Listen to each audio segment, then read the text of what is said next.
आज आपको एक बहुत ही बढ़िया, बहुत ही मज़ेदार, बहुत ही ज्ञान से भरपूर कहानी आपको सुनाएंगे।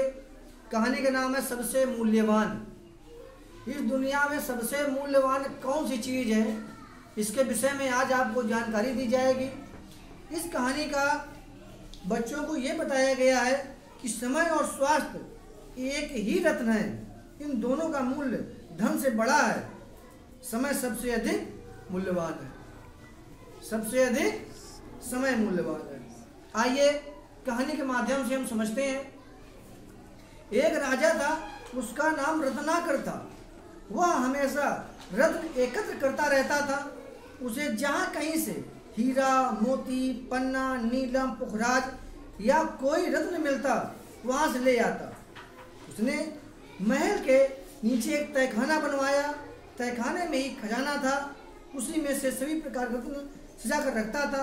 वह रोज रात को सैर के बहाने खजाने में घुस जाता। वह अपने रत्नों को देखता और खुश होता। एक राजा था, उसका क्या नाम था? रत्नाकर। उसका काम था तरह तरह के रत्न एकत्रित करना, और एकत्रित करके वो बनवाया था अपने महल के नीचे एक तहखाना बनवाया था। उसी तहखाने में सारे रत्न रखता था।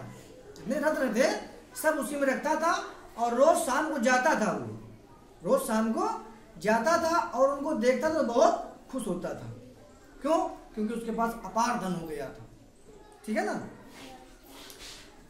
जब मेहमान राजा के यहाँ आते तब वह उन्हें रात को चुपचाप वहीं ले जाता। राजा उन्हें खजाना दिखाकर पूछता, क्या इससे मूल्यवान रत्न और भी कोई है? समझ रहे हैं ना। मेहमान राजा से कहते, अरे इतना बड़ा खजाना, इतने मूल्यवान रत्न संसार में किसी के पास नहीं होंगे। यह सुनकर राजा बहुत खुश हो जाता था। जब उसके घर पे कोई मेहमान आता था तो उनको ले जाता था कहाँ पे? खजाना दिखाने के लिए। दिखाता था खजाना, कहता था इससे भी कोई मूल्यवान धनवान और भी कोई आदमी है? तो बोलता था नहीं राजा जी, कोई नहीं है। तो राजा इतनी बात से क्या होता था? बहुत खुश हो जाता था। समझ रहे हैं?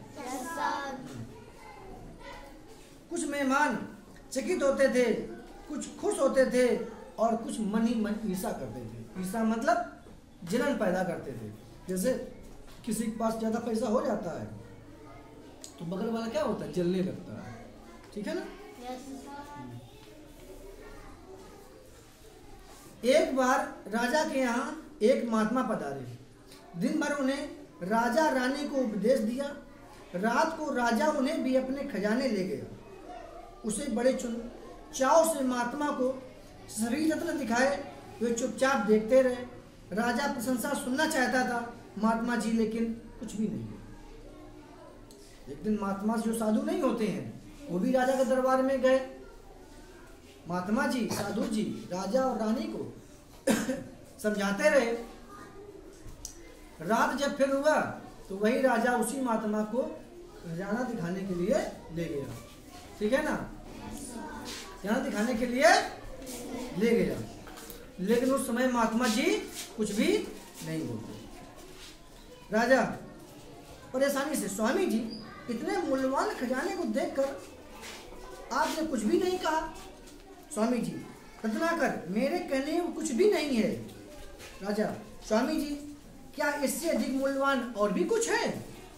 स्वामी जी, क्यों नहीं, सबसे अधिक मूल्यवान समय है। राजा, समय सबसे अधिक मूल्यवान कैसे हो सकता है? स्वामी जी ने कहा, रत्नाकर यदि आपका पुत्र बीमार हो जाए तो उसे ठीक करवाने के लिए क्या आप रत्न बेच देंगे? क्या आप रत्न बेच देंगे? राजा, अवश्य स्वामी जी। इसका मतलब स्वास्थ्य इतने रत्नों से ज्यादा मूल्यवान है।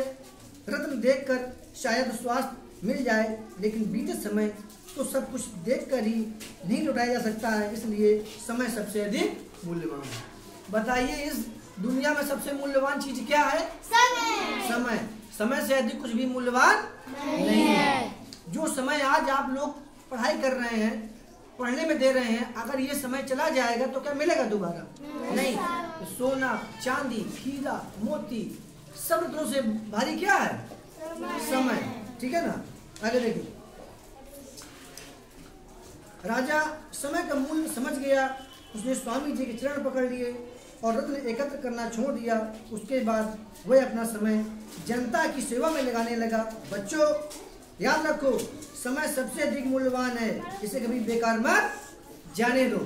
तो आपको उससे शिक्षा क्या मिलती है कि हमें समय को बर्बाद नहीं करना चाहिए। सबसे बड़ा मूल्यवान क्या है? समय। तो कहानी कैसी लगी? चलिए, वेरी गुड।